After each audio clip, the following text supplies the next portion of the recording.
Labas rytas. Tai ką, prasideda trečia kelionės berods diena, 9:15 gal kažkur tai laikas. Šiandien leidau savo biškį ilgiau užsimiegoti, nes po vakar to kopimo tai kojos tai kaip medinės šiandieną. Tai va, kaip ir vakar sakiau, kad susiplanuojam greitai ir važiuojam. Tai planas žiauriai paprastas. Tiesiog šiandien važiuojam link Budapešto pusės. Davažiuosim, nedavažiuosim. Tai aš čia dabar Zakopanė esu, važiuosim per Slovakiją. Ir buvo vienas variantas tai paprastas apvažiuoti kalnus, tai ten 400 gal kilometrų ir 5 su kažkiek valandos, bet manau, kad neįdomus tas kelias bus. Tai važiuosim per kalnus Slovakijos. Čia pradžioje toks bus kaip ir pagrindinis kelias, kaip įvažiuoti tenais, o po to jau pasižiūrėsim, gal išsišakosim į kokius nors mažesnius kelius ir kažką įdomaus surasim pakeliui. Nusipirkau vinietę vas ką tik, tai 11 eurų kainavo 10 dienų Slovakijai čionais. Užsibukintai nieko nesibukinau, nes net nežinau, kur atsidursiu šiandieną, kiek mes ten davažiuosim, tai arba vakare užsibukinsim, arba tiesiog mašiną išsimiegosim. Vienu žodžiu, pažiūrėsim pagal situaciją. Tai kaip ir galim važiuoti, tik tai va parodysiu dar, kur nakvojau šiandieną. Tai va toks va viešbutukas.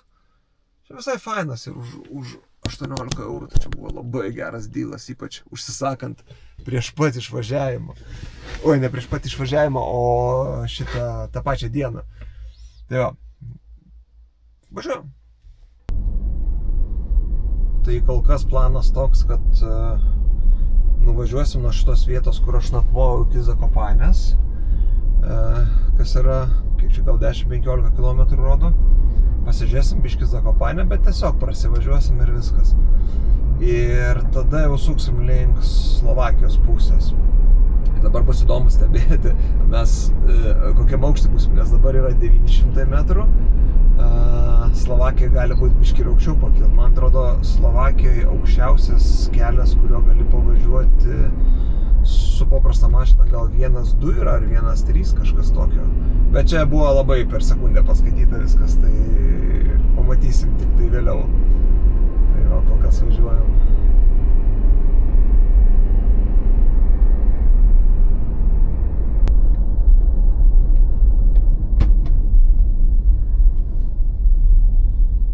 Šiaip fainė labai vaizdai atsiveria, bet dabar kai pagalvojau, kad pavyzdžiui, čia jeigu gyventi ir jeigu nedaug dievė be mašinos ar ten motociklo kokio, tai žiauriai tu niekur negali vaikščioti, nes čia nuėjimas iki parduotuvės, kuri yra už kilo, tai tokiais kalniukais, tai ohoho, ypač jeigu vyresniem žmonėm, tai todėl faina pasižiūrėti, bet praktiškai tai taip, sau.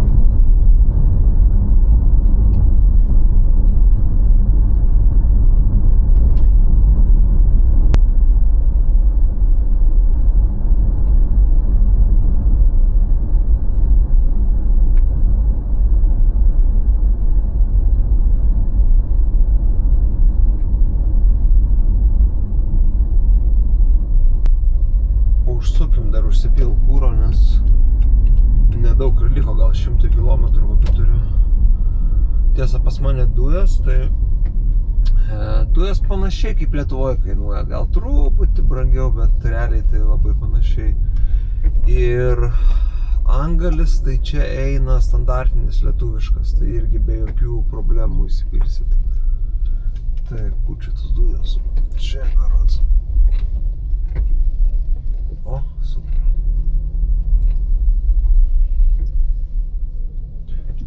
Ir Slovakijoje, ir Vengrijoje, man atrodo, irgi kiek žiūrėjau, tai tas pats angalisais. Tai tiesą sakant, net pigiau negu Lietuvoje dabar užsipyliau, nes gavosi po 9 centus už litrą sumokėjau. Tai žiauriai gerai iš tikrųjų.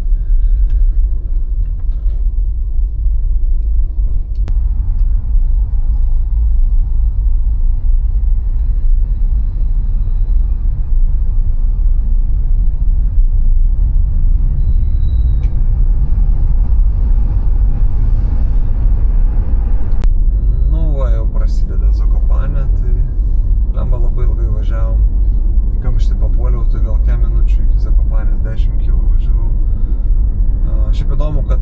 gan šalta, 14 laipsnių tik tai. Bet tai mes ir esam, kiek čia 702 metrai aukšti. Labai Zakopanėj nevažinėsim, niekur tiesiog pravažiuosim ir viskas.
Gražus namukai šitie tikrai.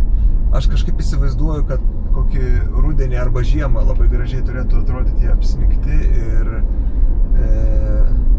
daug šviesų aplinkui padaryta visokiausių šventinių, turėtų labai smagiai atrodyti. O čia mes kilsim normaliai visai. Dabar 912 metrų, bet aš dar matau dar į viršų, reiks nemažai čia.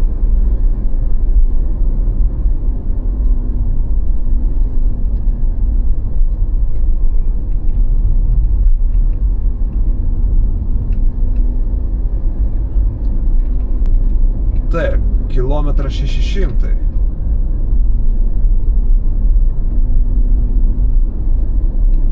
Čia mes gerai kylam. Labiau kylam negu aš vakarą jau į žygį.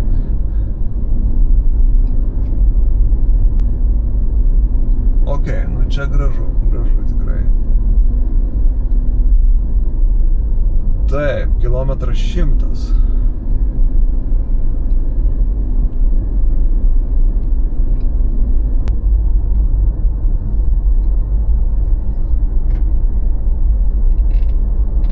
Tokius keliukus, tai su mocu būtų smagu.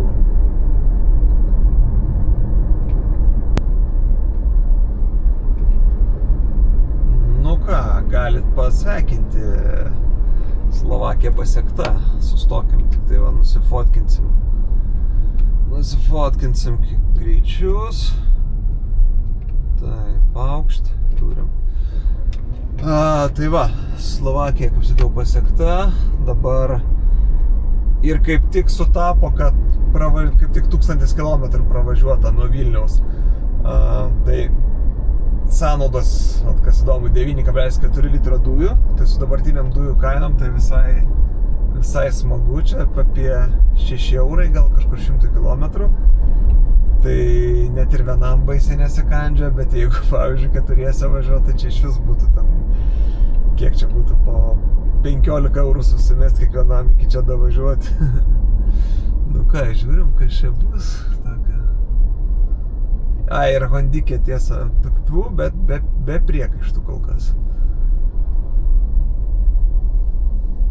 Namai iš karto pasikeitė dizainas. Visiškai kitoks. Šiaip kaip įdomu iš karto, kai pervažiuoju į kitą vietą, jo visai keičiasi. Čia Sucha Hora. Sausa kava. Oi, sausa kava jau man baidenasi. Sausa kalva.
ką, biškį apsipirkom.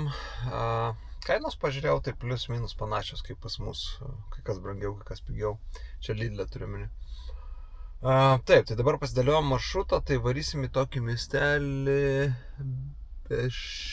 Bešenova. Tik tai buvo variantai pagrindinių kelių labiau, tai yra čia pagrindinių kelių važiuoti ir taip, arba čia tokie jau mažesnių kelių, tai pasirinkau mažesnių kelių ir bandysim pažiūrėti.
Viskas, nebegaliu važiuoti daugiau.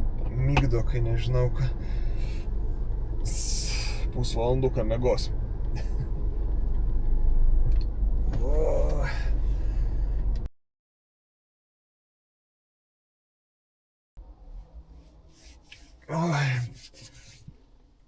Oi, net pagerėjo. Blema, vis dėlto tos trečia diena ir kelionės ir visos porą naktų be miegos tokios, tai duoda žinot. Nu ką, tęsim toliau.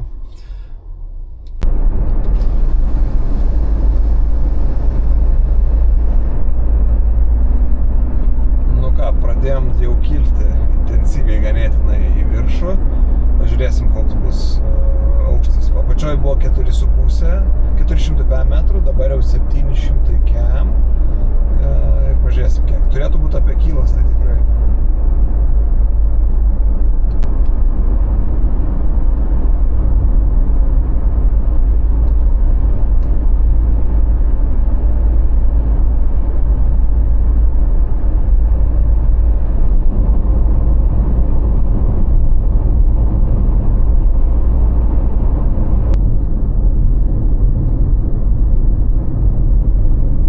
Oi, žiūrėkit kairiai, kur mes va ten va lipsim tuoj.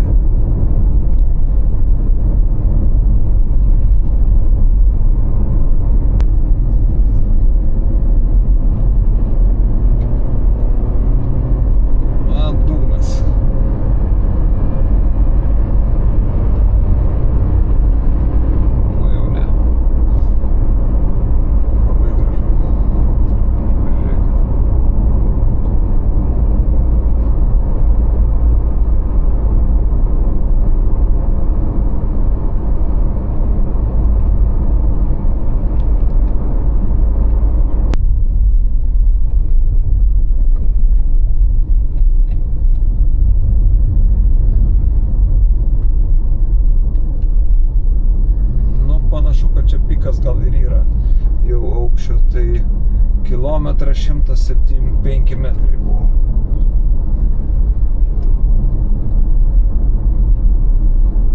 Įdomu, koks yra Europoje kelias aukščiausias. Aukščiausias asfaltuotas kelias ir įdomu, kokią aukščiausią vietą gali šiaip pasiekti. Sakykime, su normalia mašina, be jokių ten super džipų kažkokių. Jeigu kas žinot, parašykit, bent jau apytiksliai, šiaip žiūri būtų įdomu.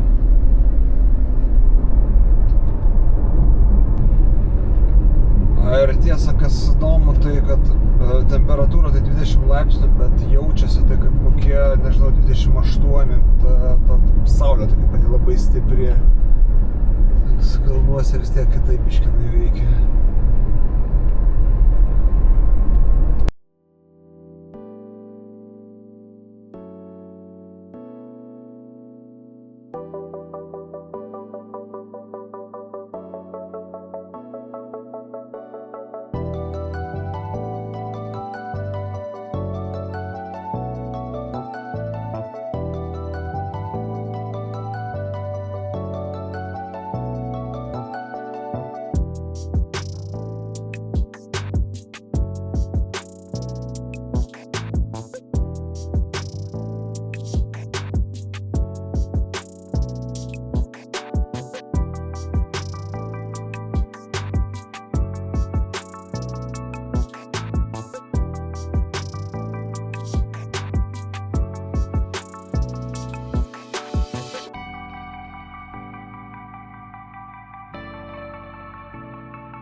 Nu ką, vienu žodžiu, kelias tokios, kad šiandien tai iki jokio ten Budapeštą arba į Vengriją tai nevažiuosiu, nes dabar yra pusė 7 beveik jau yra.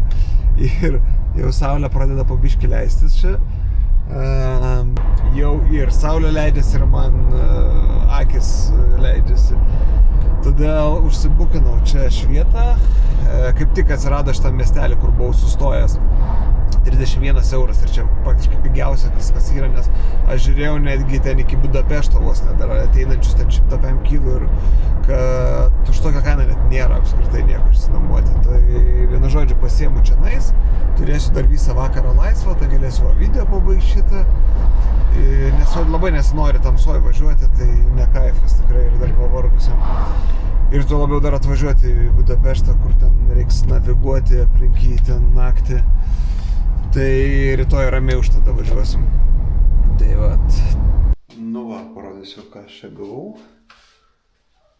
Sakyčiau, labai patenkintas iš tikrųjų, nes už 31 euriuką, kai tu užsisakinėjai mažam miestelį ir 6 vakarą, tai visai gerai. Galvai gerai. Ir dušas, viskas nice.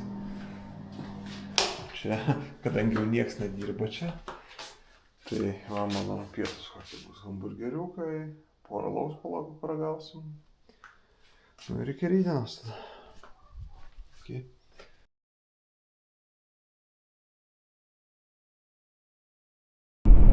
Tai labas rytas.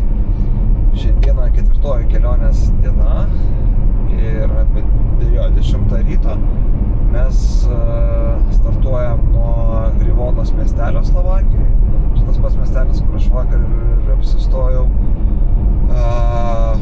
Vakar jau nedavažiavau iki Budapešto, nes labai ilgai užtruko kelias visas.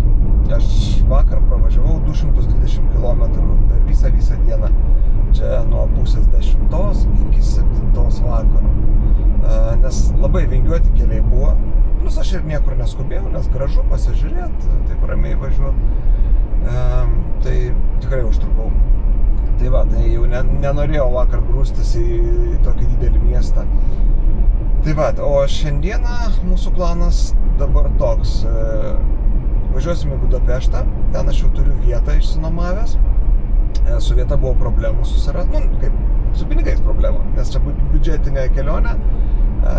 O 4 naktim pigiausiai, ką radau jeigu kambarį, tai 200 eurų ar 220 eurų, bet čia jau pigiausiai prasideda tik tai. Plius jie centre pačiam yra, automatiškai reikia mašiną parkingę palikti. Parkingai ten, yra tokie pigesni, kur park and ride vadinasi tiek. Bet jie vis tiek kainuos nuo 5 iki 10 eurų parai, tai dar kokį 5 eurų dasideda. Ir tada dar tampytis tos daiktus, tai reikėtų iš tos vietos. Tai vienu žodžiu, aš susiradau tokį variantą. 5 kilometrai nuo centriuko, kažkoks kaip ir hostelis, 4 naktim 5 eurų tik tai. Šiaip review geri, viskas okei, bet nuotraukų beveik, pavyzdžiui, kambario nėra net nuotraukų. Yra ten sodo nuotraukos ir panašiai, tai vienu žodžiu, važiuojam į tokią loteriją. Arba bus labai neblogai ir sutaupysim pinigų ir normaliai pabūsim, arba bus terrible. Bet pliusas dėl parkingo irgi didžiulis, kad ten šalia yra tiesiog gatvėje gali pasistatyti mašiną ir nereiks ir tų daiktų tampytis ir viskas visą laiką šalia bus. Tai tas labai stipriai paskatino tą vietą pasiimti. O po to jau nusipirkau pravažiuojant 15 dienų, 15 eurų kainavo. Ir nuo ten jau galėsim visur važinėtis. Nes vis tiek su mašina nelabai norėtųsi ten važinėti po patį centrą, nes su parkingu bus tikrai problemų.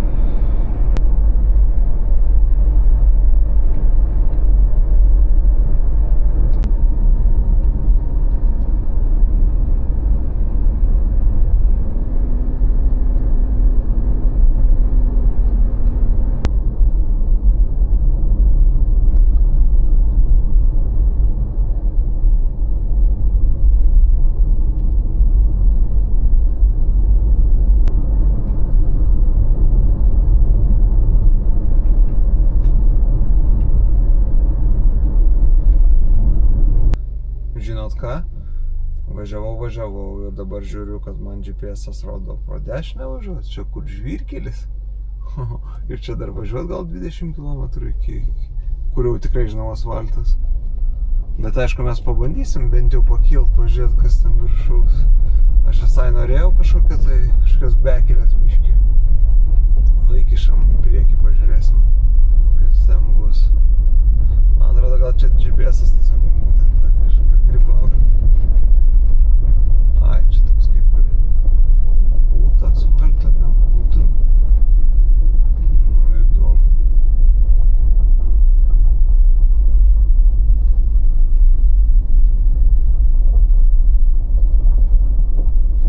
Čia dar klausimas, ar apskritai mašinom galima važiuoti.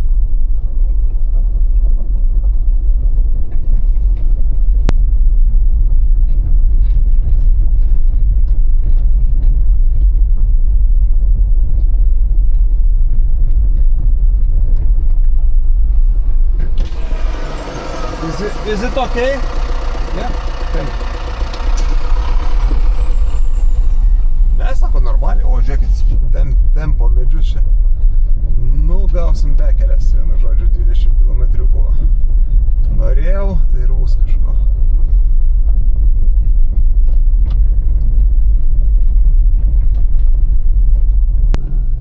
Žiūrėkit, gal kažkoks geresnis takas. Nes tokiais keliais, tai gal, jeigu aš važiuosiu, tai aš gal per anksti pasakiau, kad iki Budapešto tada važiuosim šiandien. Tokiu tai dar nieko, kaip čia prasidėjo. Ir dabar jis stačiai žemyn varys, Blemba, čia jeigu mašinai kas atsitiktų, tai niekas čia net važiuos manęs paimti.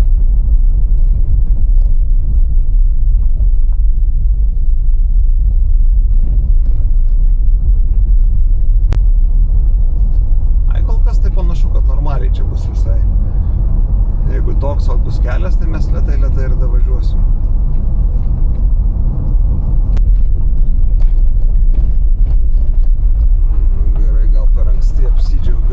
kelių.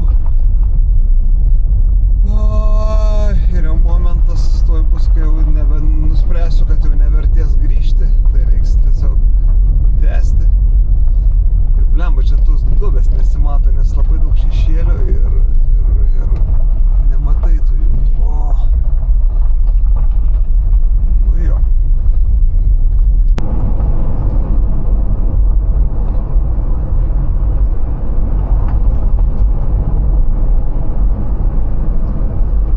Kažkokios gyvybės yra čia, matosi.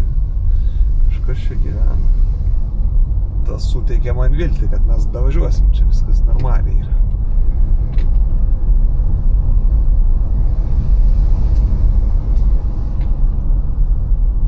Oi, ką tu, čia viskas nice. Čia vėl tu išsigandau.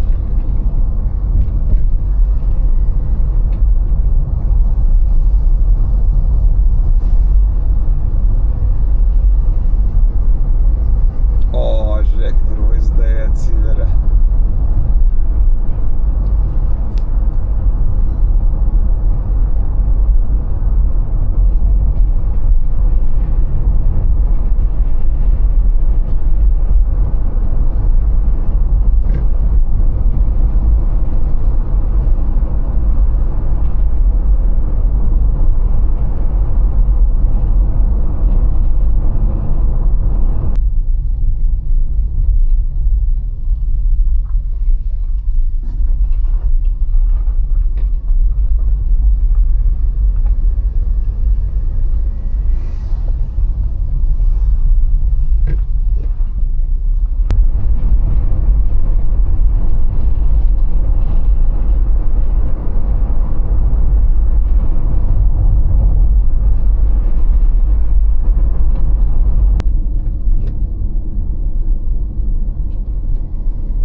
Klausykit, kur čia ir nuskubėsi važiuoti, kai tokie va vaizdai aplinkui.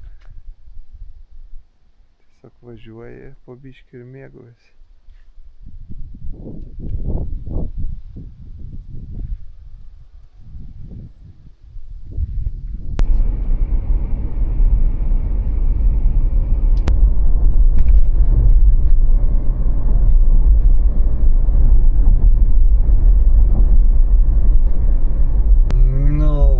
Panašu, kad baigėsi mūsų šitas kelias ir jau į platesnį važiuojam.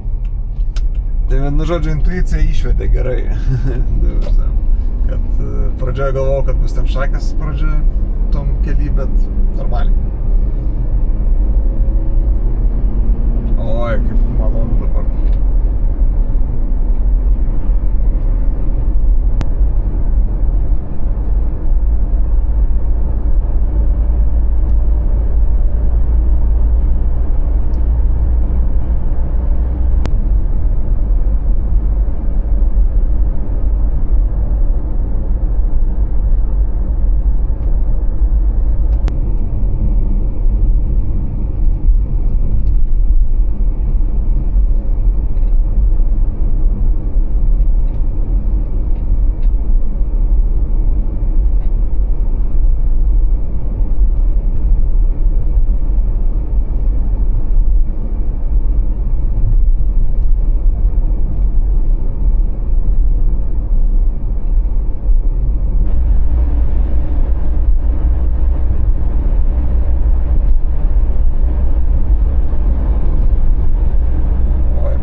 Visų tų važinėjimų po kalnus toks kaifas, išvažiuoti į lygumą, net neįsivaizduojat. Čia 200 metrų dabar aukštis, wow, tiesiog kaifas.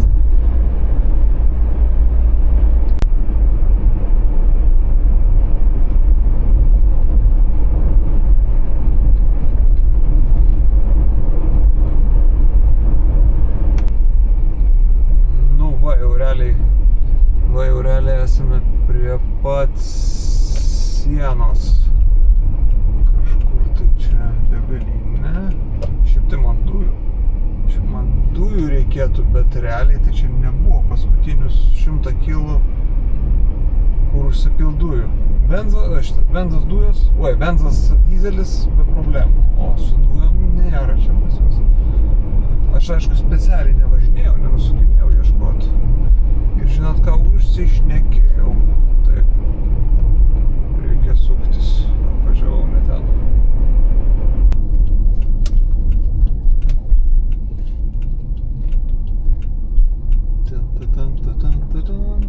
Pagaliau kitos šalis.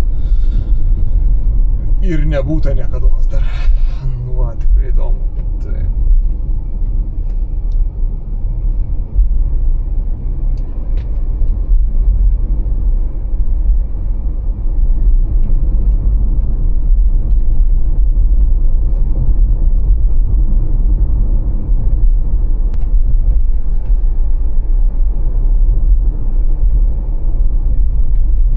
Viskas, Vengrija pasiekta.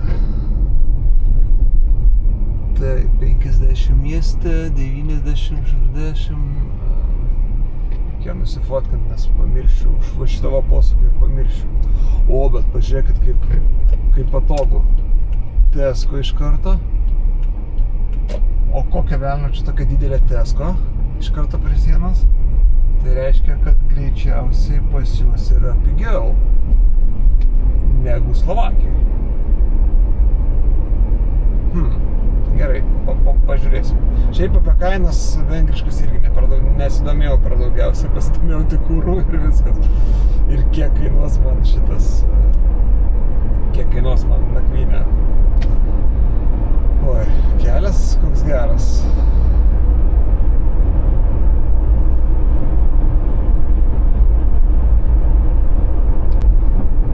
Nežinau, ar spėjau nufilmuot, bet jau žiguliukai net yra. Jau, gal čia tik tai vienas toks, bet jeigu jų bus daugiau, tai jau reiškia bus įdomiau kažkas.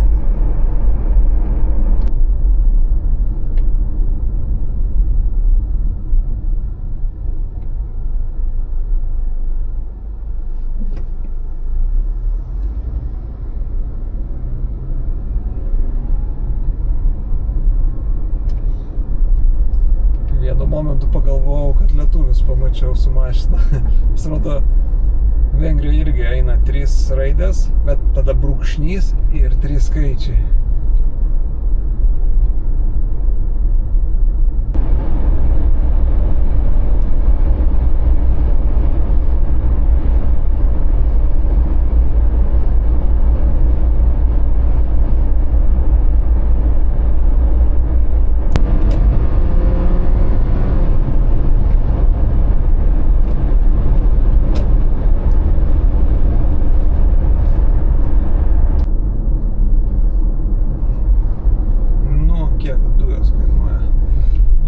Kainuoja 327.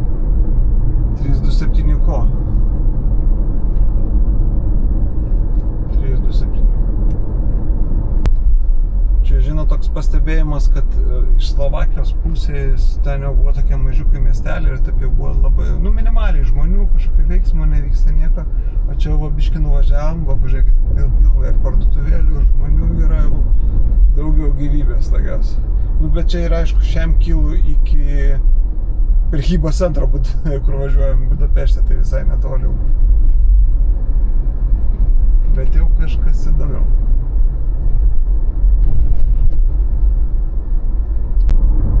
Žinot, ką aš pastebėjau, neatkreipiau dėmesio, nes uždarytais langais važiavau ir kondiškė, kad 30 laipsnių čia yra. Šiandien pradėjau, buvo 20.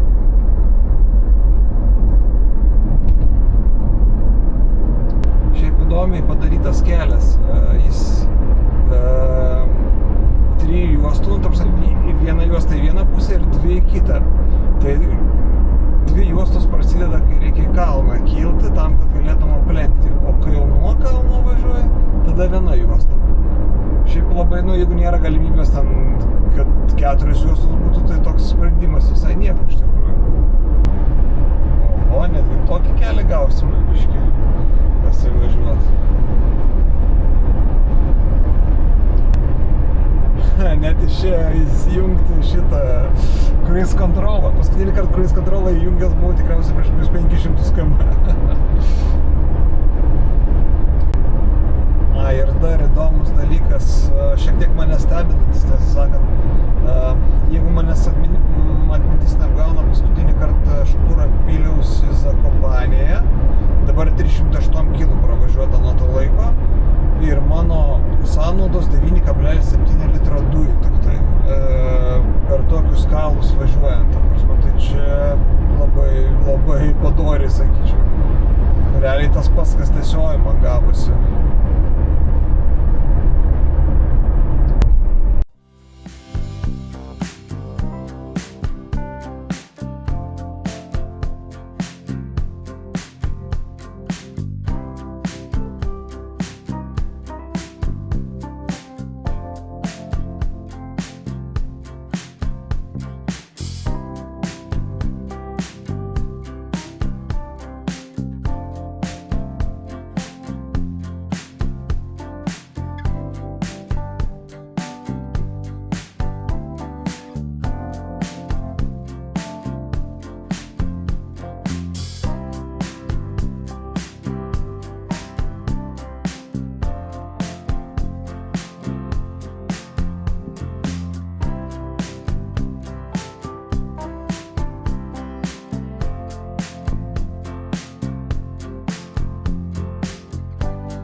Žiūrėkit, ir privažiavau ir su parkingu tai čia tikrai nebus problemų.